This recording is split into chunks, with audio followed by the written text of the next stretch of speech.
The morning Cyrus Vane rode up the Holloway Drive, he had a document case under his arm and the particular expression of a man who expects no resistance. He tied his horse to the post near the well, smoothed his coat, and walked to the door of the farmhouse as though he already owned the floor beneath it. He knocked twice, firmly, and when the door opened and a woman of 34 years stood before him, quiet and plain in a gray house dress, he looked past her shoulder first, as though checking whether someone more suitable might be inside. There was not.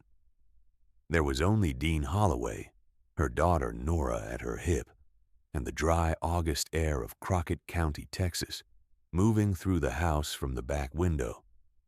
He told her why he had come in 2 sentences. She said she understood. He told her the debt was $400 and the land was worth more than that, which made it a generous arrangement for her. She said she understood that too. What Cyrus Vane did not understand, and would not for another 8 weeks, was that the small woman in the gray house dress had already found something that changed the nature of every conversation they would have between that morning and the day his courthouse claim dissolved like salt in water. He did not know it, and she was not going to tell him. Not yet. Crockett County in the summer of 1883 was cattle and cotton and clay roads that turned to paste in July and cracked to powder by August. And the Holloway place sat on 40 acres at the eastern edge of it, flat ground running south toward a dry creek bed and north toward a fence line Martin had rebuilt the spring before he died. Martin Holloway had been dead 6 weeks when Vane arrived. He had been a steady man, a little given to silence, who kept his accounts in a leather-bound ledger and his thoughts largely to himself, and who had borrowed $400 from a creditor in Abilene to cover a bad season in 1881, meaning to repay it the following year. He hadn't repaid it before a spring fever took him in May, and now Dean was the one left to reckon with what he owed. She had married Martin at 22, come up from a farming family in Gonzales County who had nothing much to give her except a plain education and a capacity for early rising. She had kept the Holloway house, worked the garden, helped at cotton harvest every year she had been there, and raised Nora from an infant in a place where the nearest neighbor was 1.5 miles west, and the nearest town was a 4-mile ride over the clay road. She was not a woman anyone in Crockett County would have called remarkable. She was a woman people described by what she was not. Not loud, not demanding, not the sort to make trouble. They were about to learn the limits of that description. The Bible had been Martin's mother's, a thick-covered black volume with a cracked spine and tissue-thin pages that rustled in a draft. Dean kept it on the mantel above the hearth, the way Martin had always kept it, and she had opened it maybe a dozen times in the 6 weeks since the funeral, more from habit than comfort. On a Wednesday evening in late June, with Nora already asleep and the house gone quiet, except for the scratch of a field mouse somewhere behind the kitchen wall, Dean lifted the Bible from the mantel and carried it to the table to read by lamplight. The back pages were where Martin's mother had recorded births and deaths in a faded hand, names and dates going back to Georgia in the 1840s. Dean had seen them before. She turned past them toward the final blank pages, and there, folded carefully and pressed flat against the inside back cover, was a single sheet of paper. She set the lamp closer and smoothed the paper on the table. It was written in Martin's hand, a slow, deliberate cursive he used when something needed to be precise. It was a deed of transfer. Martin had drafted it 4 months before he died, transferring the 40 acres of the Holloway homestead from his name alone to their joint names, his and Dean's together.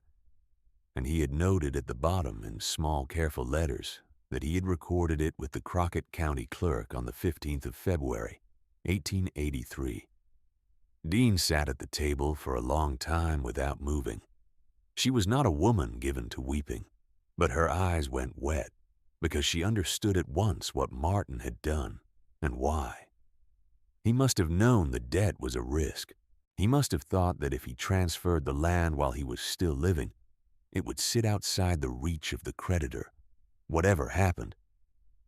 He had done it quietly, the way he did most things, without telling her, and then he had died before he could explain it, and the deed had sat pressed against the back cover of his mother's Bible.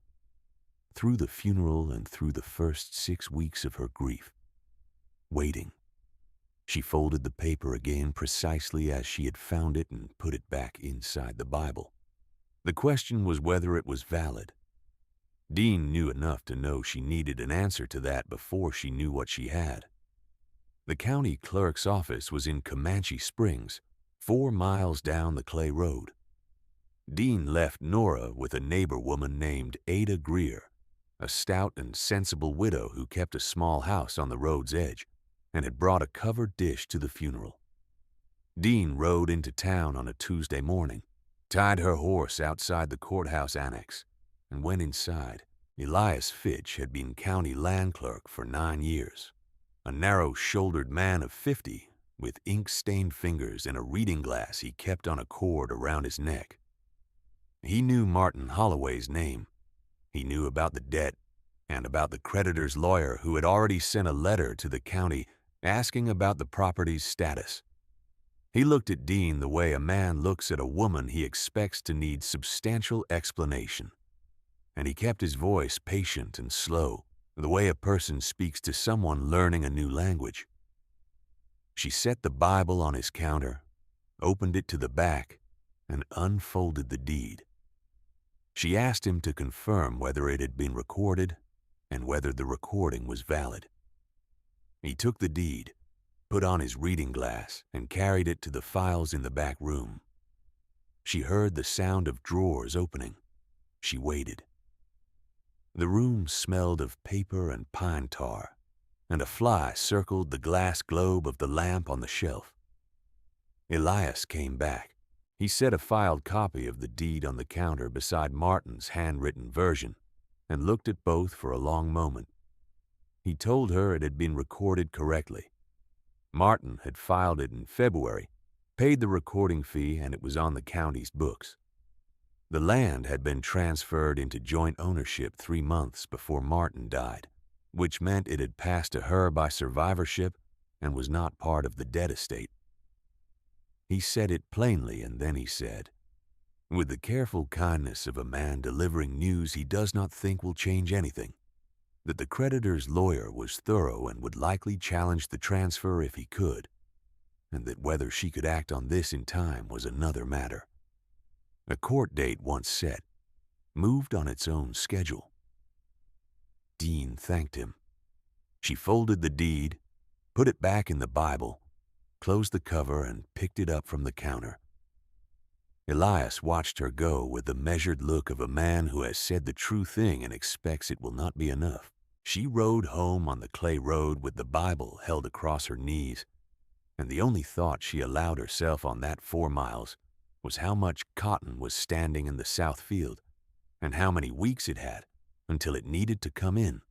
Vane came back to the homestead on a Thursday, 10 days after his first visit, with a more formal document and a longer speech. He had, he explained, been in contact with the county and with his client in Abilene, and the matter was straightforward. The debt was $400. The land was the security. He had no interest in prolonging this for her, and if she would simply sign over the deed, the matter would be resolved before the end of the week. Dean offered him water from the well bucket. He declined. She told him the land was not available for that arrangement. He studied her for a moment with the look of a man recalibrating his estimate of an obstacle. He asked whether she had a deed. She said she would manage the debt herself. He said, not unkindly but with the weight of a man accustomed to the conversation going a particular direction, that a widow alone on 40 acres in Crockett County did not have $400, and they both knew it. And there was no shame in acknowledging what the situation was. She told him she appreciated his time. He told her he would be back. He was. He came back the following Tuesday with a written inventory request and the information that he had filed a temporary lien claim at the courthouse that morning, which gave him 60 days to pursue formal action. He wanted to inventory the property's documents and records, which was within his rights under the claim. Dean let him in. She let him go through the leather ledger on the shelf, through the box of receipts Martin kept under the bed, through the small wooden file Martin had built for their land certificates and tax papers. She had moved the Bible to the back of the kitchen shelf, behind a crock of lard and a tin of cornmeal, its spine turned inward, the night before he arrived, without hurry and without ceremony. The same way she moved anything that needed to be, where it would not be noticed. Vane went through everything he could find with the practiced care of a man who knew what deeds looked like and where they were commonly kept. He looked through the Bible on the kitchen shelf. It was not, in fact, her Bible. It was a small brown devotional she had placed there the night before. He opened it, found the printed devotional text and a dried sprig of something between 2 pages, and set it back. He looked at the mantel, at the shelf beside the hearth, at the trunk under the window. He was thorough in his way. He was not thorough enough. When he left that day, he told her he would have a court date within 30 days and suggested she spend the time thinking carefully about her options. He said it with the tone of a man extending charity, which was, Dean thought, a strange kind of charity that required you to hand over your land and thank him for the offer. She watched his horse move down the clay road until the dust settled. Then she went inside, moved the Bible from behind the lard crock back to the kitchen table, sat down, and opened it to the deed. The court date was filed the following week, 60 days from the claim's filing, which had been the Tuesday he came with the inventory. The math put the hearing on the 2nd week of September. It was the 3rd week of August. The cotton in the south field had been standing for 2 weeks and was ready. 40 acres was too much for one woman. Everyone in Crockett County knew that. But 20 acres of it was in cotton, and 20 acres in cotton, if you cut it fast enough and got it to the gin, would bring somewhere near enough. The nearest neighbor had offered condolences in June and advice in July, the advice being that she should sell. There was a rancher to the north named Gideon Pratt who had offered her $300 for the 40 acres, which was insulting on its face, and she had not bothered to answer his letter. Ada Greer had come by twice and said nothing about the land, which Dean found more useful than anything else anyone had said. Dean did what you do when the work will not wait for the grief to finish. She started. If you have ever picked cotton alone in August in central Texas, you know what the next 3 weeks were. If you have not, imagine pulling open-faced bowls with your fingers until the fingers crack and the skin on the heel of your hand goes raw, and the sun is in the back of your neck from 6 in the morning until it drops behind the fence line in the evening, and then you get up the next day and do it again. Dean had done it before, alongside Martin, alongside hired hands in the seasons when there were any. She had never done it as the only set of hands. Bart was a brown mule, 15 years old, broad through the chest and slow to irritation, which made him the right animal for the work. He pulled the cotton wagon down the rows without being asked to hurry, which was the correct pace, and he stood when she stopped to load, and he drank from the trough at noon without fuss. She had used him every season she had been on the Holloway place, and he knew the field the way old animals know the routes they have traveled for years, turning at the fence line without a signal, moving back up the next row with a patience that was almost methodical. Nora was 9 years old and could work a row. She was not strong enough to fill the wagon, but she was steady. and in the mornings before the heat came, she moved alongside her mother down the rows with a cloth bag around her neck, pulling bowls and placing them with the careful attention of a child who understood that what she was doing mattered. She did not complain. She asked questions about the cotton, about the gin, about when they would go to town, and Dean answered them plainly as they worked, because talking helped the rows go. The first load went to the gin on a Saturday, 9 days into the harvest.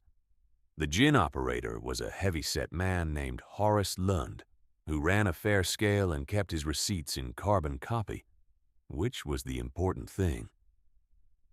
He paid Dean on the spot in a combination of scrip and cash, and when the gin receipt was written out, Dean folded it into her dress pocket and drove Bart home in the late afternoon light, the empty wagon rattling behind them on the clay road. She counted what she had after Nora was asleep. $91.40 for the first load. She needed $400. She worked the next 2 weeks without a full day off. There were 3 mornings when the sky turned dark before noon, and the air went thick and yellow-green, the kind of sky that in Texas demands your attention. And each time she watched it from the field and kept pulling until the first drops hit. And then she walked the rows with a canvas tarp and covered what she could and stood in the barn doorway with Bart watching the rain come down. Each time the weather held short of a real storm. Each time she went back into the field when it passed. Ada Greer came on the second Saturday and brought cornbread and pickled beans in her own cloth bag, and she worked 2 rows without being asked and without saying a word about it. And when she left in the afternoon, she said only that the crop looked good for the year. There were days when Dean's hands bled. She wrapped them in cloth strips at night and unwrapped them in the morning and went out. The bowls did not wait for cut hands to heal, and the calendar did not stop moving toward September. If you have ever watched someone do a thing the people around them said they could not, there is a particular way the air around that person feels by the 3rd week. Not triumphant, not defiant, quiet, focused to a point so fine it leaves no room for doubt, because doubt costs time. And time was the one thing Dean Holloway didn't have to spend. The second load went to Horace Lund on a Tuesday of the 3rd week, and the 3rd load went the Saturday after. Nora rode beside Dean on the wagon seat all 3 times, her bare feet hanging over the edge, watching the gin operation with the seriousness of a child doing arithmetic in her head. At the 3rd run, when Horace counted the cotton and wrote out the receipt, and the figure came to more than Dean had calculated, Nora asked whether that was enough. Dean looked at the total on the receipt, $153, which put her total from all 3 loads at $389.40. She needed $400. She drove home without speaking. And that night, after Nora slept, she sat at the kitchen table and looked at the money and thought about what she had left in the field. There was a partial row on the south end she had left on the last run because it was late, and the wagon was already full. A partial row in late August cotton could still bring something. She had a neighbor to the north who had said nothing useful, but who had a son working for a wage, and she had avoided asking anyone for anything, and she was going to keep it that way. She went to bed and was up before dawn. She went back into that partial row on Sunday morning with Nora beside her, and she pulled every bowl that was open, including the edges she had walked past twice already, and she piled the wagon as full as she could get it for a 4th run on Monday morning. A small load, not worth the drive on its own, but she was not going to wait for another week's opening. Horace Lund looked at the small load with the expression of a man who has seen a lot of things and doesn't say many of them out loud, and he weighed it and wrote the receipt and paid her. $31.20, $420.60, total, across 4 loads. Dean folded all 4 receipts together put them in her dress pocket with the money, thanked Horace, and drove Bart home. The bank in Comanche Springs was run by a man named Russell Crane, a long-faced, cautious banker who had known Martin Holloway and who looked at Dean across the counter with an expression calibrated carefully between sympathy and professional distance. Dean placed $400 on the counter in front of him and told him she wanted to make a payment against the Abilene creditor's note, and she wanted a receipt that named the creditor, the original debt amount, and the date the payment was received. Russell Crane made her wait while he wrote to confirm the creditor's account details, and she stood at the counter and waited, and he came back and counted the money and wrote out the receipt in his best banker's hand, and she took it. She asked him to telegraph the Abilene creditor directly to confirm receipt of the payment in full. He looked at her for a long moment, the look of a man deciding how much assistance was appropriate, and then he went and sent the telegram. The confirmation came back in 40 minutes. Dean folded the receipt and the telegram copy and carried them home.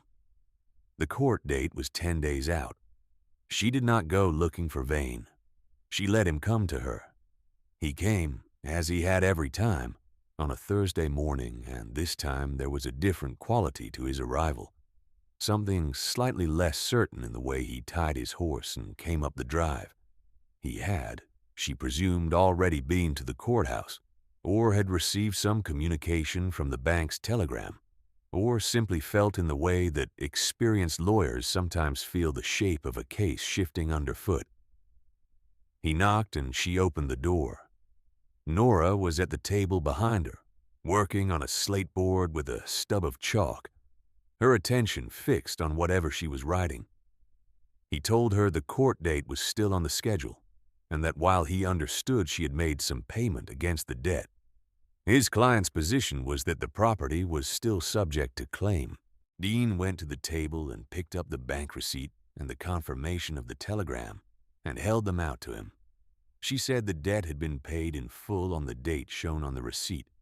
She said she would appreciate it if he verified that with his client before the court date, which would save everyone the time. He took the papers. He read them. He read them a second time. He handed them back. He said he would need to consult with his client before he could speak to the matter. His voice had the particular flatness of a man restructuring his expectations in real time. She said she understood.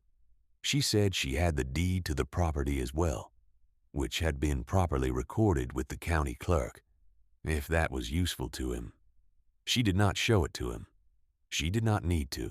He nodded once, a short, stiff movement, and he walked back to his horse and untied it and rode down the clay road, and the dust came up behind him and settled. And that was the last time Cyrus Vane was on the Holloway place. The courthouse record was simple, in the way that legal conclusions are when the facts are past argument. The creditor in Abilene confirmed full payment. The lien claim had no further grounds.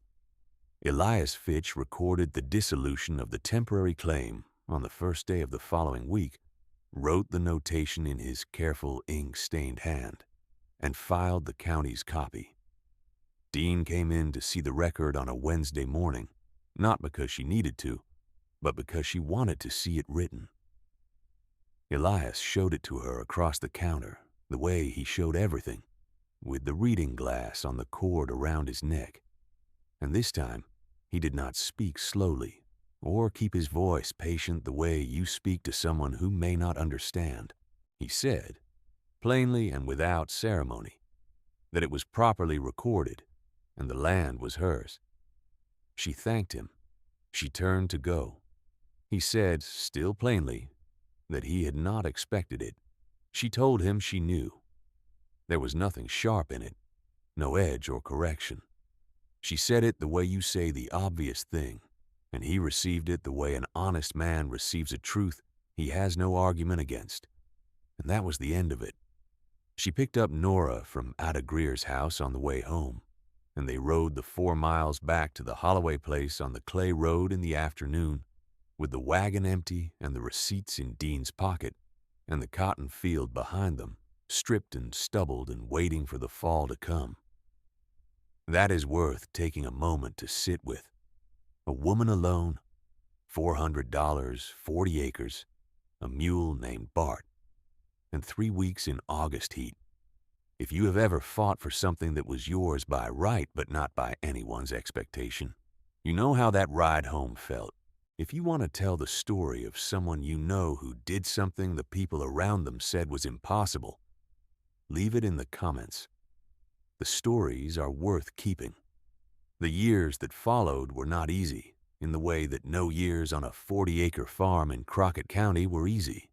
But they were hers, and that is the shape the story takes from here. Dean planted cotton the following spring and the spring after that, and in the years when the cotton market went low, she planted grain and kept a vegetable garden that grew so large she sold from it at the Comanche Springs Market on Saturdays through the summer.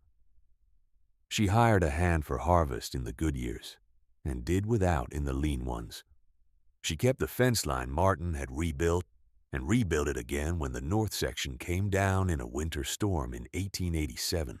She kept Bart until the old mule died in the late fall of 1889, and she bought a younger animal and named him nothing at all for 2 years, calling him just the mule, until Nora named him Cobb, and it stuck. Nora grew up reading at that kitchen table, first from the primers Dean had kept from her own schooling, and then from the county schoolhouse in Comanche Springs, 4 miles each way, which she walked or rode depending on the weather and the season. She was a careful and precise student, which Dean recognized as her own gift running through a different temperament, and she finished the county school and went to a teacher's college in San Antonio at the age of 19, which required planning and saving that had started when she was 12. She came home a school teacher and took a position in a county 2 counties east, and she wrote to Dean every month without missing a month for the rest of Dean's life. Ada Greer came for coffee most Thursday mornings through the 1890s, which was something neither of them formally arranged, and both of them simply continued, the way good arrangements between women who trust each other tend to continue without needing to be named.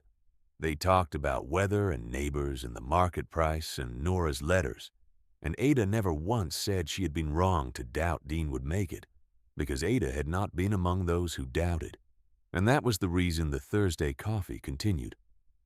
Elias Fitch acknowledged the verdict in the way that a quiet man acknowledges things, which was by ceasing to speak slowly to her and by filing her tax records each year with the same care he gave anyone else. He retired from the clerk's position in 1901 and moved to live with a daughter in San Marcos, and Dean sent a note through the county office expressing good wishes. She did not say anything more than that. Gideon Pratt, the rancher to the north who had offered $300 for the 40 acres in 1883, sold his own land to a cattle syndicate in 1894 and moved to Fort Worth. Dean bought a narrow strip of pasture from his estate at a fair price before the sale went through, which added 6 acres to the Holloway place and brought it to 46. She did not think about the earlier offer when she made the purchase, or if she did not think about it for long. The Bible stayed on the mantel above the hearth, in the place where Martin had always kept it. Dean moved it only twice in 31 years, once when she replastered the wall behind the mantel, and once when she repainted the room. The deed stayed inside it, pressed against the back cover, flat and undisturbed. She read from the Bible occasionally, less often as the years went, but she knew where everything in it was, including the folded paper in the back, and she left it where it was because there was no reason to move it. Dean Holloway died in the spring of 1914, in the house where she had lived for 23 years, before Martin's death, and 31 years after it, of a lung ailment that had been coming since the winter before. She was 64 years old. She had worked the land every season she had the strength to work it, and in the last few years when she did not, she had supervised it, which is also a kind of work and requires knowing the land as well as your own hands. Nora came back when the letter reached her. The letter Dean had written in her own careful hand in early February and asked a neighbor to post if the month went badly. It did go badly. Nora was there by March, and she was there at the end. And afterward, she sat in the house on the Holloway place for a week sorting things. The careful and precise work of deciding what a life has left behind. The Bible was on the mantel where it had always been. Nora carried it to the table and opened it to the back pages, the ones with the birth and death records going back to Georgia in the 1840s, and added her mother's name in ink, the date, and the place. The way you add a name to a record that has been kept faithfully and is not done being kept. The deed was still inside. It had been there for 31 years since her mother found it, and it would stay there for as long as the Bible held together, because that was where it belonged and everyone who needed to know its business already knew. On the day of the burial, Nora stood at the grave on the hillside above the farmhouse, where the ground was good and the spring grass had already come in, and she read aloud from the Bible, the way a daughter reads at a grave when the words are for the living and the dead both. The cotton field was below her, stubbled from the last fall's harvest, and the sky over Crockett County was the wide, pale blue of early Texas spring, and the deed was pressed flat inside the cover she held in her hands, under the same words, under all of it, where the lawyer had never thought to look.